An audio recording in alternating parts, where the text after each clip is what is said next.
Press subscribe and don't forget the bell notification button to get instant updates about all things poker in India. Hey guys, welcome back to Poker Life India. It has been a while and today we are going to talk about 5 tips to improve your cash games.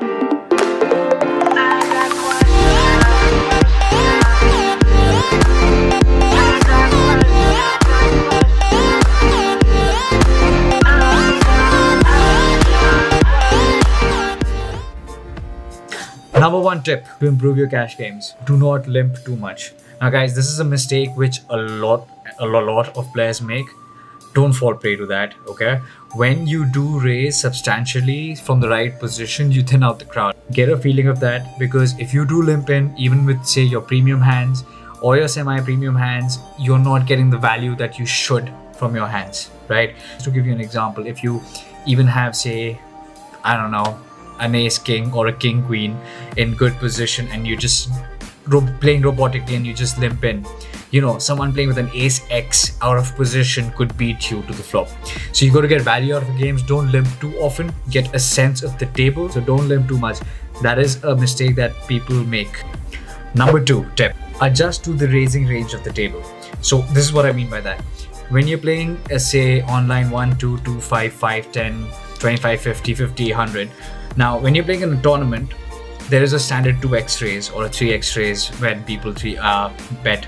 Now, in a cash game, people might be betting much more than they ideally should.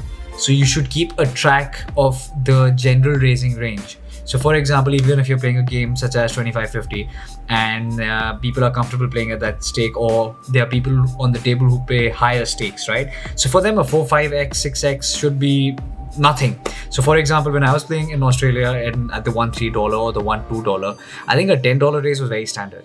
And after like half an hour or 20 minutes, I got the hang of it, in the sense I noticed that, okay, hey, they're not just playing a standard 3x or a 4x game. A normal raise was around this thing, because there was a full ring, 9 people.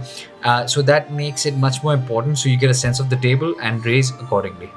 Number 3, classify thy enemy.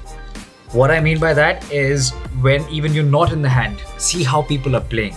You will have the normal fish, you will have the calling station person who plays it as if it's like, you know, teen patti, dekhte hain kya hota hai. You know, they just play with it. So you should know who these people are. You should know who the tight people are who actually know how to play poker. You should know who the amateurs are, because they can be really dangerous. You never know how they're going to go with things, and you have to play with them accordingly. So suppose you have a calling station and now you have pockets, where a decent amount of mid pockets, 8s, 9s, 10s. You should make a raise. You know, you should get your values worth and play accordingly. Whereas, you know, when you're playing with an amateur, you have to realize that you can't really bluff out an amateur very easily. You might be on a draw and you might be betting 2/3 of the pot to push him out, and he will have that one pair he might play till the end. So know who you're playing against, classify the enemy, and play accordingly. Number 4. Now this is a big one, because for those of you guys playing from online, coming to the live thing, you got to do this. Keep a track of the pot and the effective stacks, right? It's very easily when 4 or 5 people are playing, there's a lot of distraction and the betting's happening, who re-raised when, what is the total size of the pot. Keep a track of the size of the pot. This is so important. So let me give you an example. If there is say you know, you're playing 25-50 and there's a 3x raise and 5 people call, you know, you have to keep a track of, okay, now the pot is 50 to 5, 250. The continuation bet should be in relation to that, to the pot, as per your position, obviously. So, you know, I've seen so many times, you know, people would do this 50, 5 people call in, and someone from the mid position after the flop just puts in $50. And then another person puts in $50, and then another. I mean, you're giving the last person ridiculous rates to call, right? So even if you hit a pair, or if you're in a commanding position, or you hit an open-ended draw, I mean, at least bet a substantial amount of the pot. So if you are tracking the pot, you would realize that, okay, 250, I should at least bet 1/3, 2/3, half, whatever it is, and not under bet. So keep a track of the pot at all times, and keep a track of effective stacks as well, because that also dictates a lot of the terms of how another player will play. Suppose somebody is short stack, he has pre-flop raise heavy, he might just jam you, which is called a stop and go on the flop, no matter what he has. So you have to be prepared for that. Number 5, the last tip I'm going to give for the cash games is that you got to have patience. Now, Here's the major difference between tournament and cash games.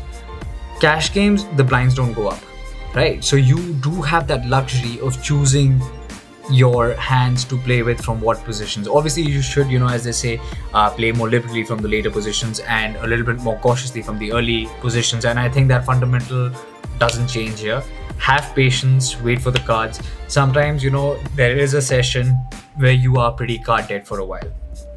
So you should, wait it out, play accordingly. Whereas, in a tournament, you might, the blinds might be going up and you might be forced to play, and in certain hands, how you go 20 big blinds or 10 big blind shots, you come in a push shove mode. Cash games, it's not about that. Even when you reload whenever you can reload, and then you can wait and play patiently. So don't get impatient during cash games, guys. Play patiently. Whenever you're in position, make the most of it. Whenever you have value cards, make the most of it and play accordingly. Don't be impatient. Right. Yeah, so that's about it for me, guys. Just to end on I'm back. Yeah, sorry. On a side note, if anyone is coming for the DPPT, do let me know. I'll probably be there.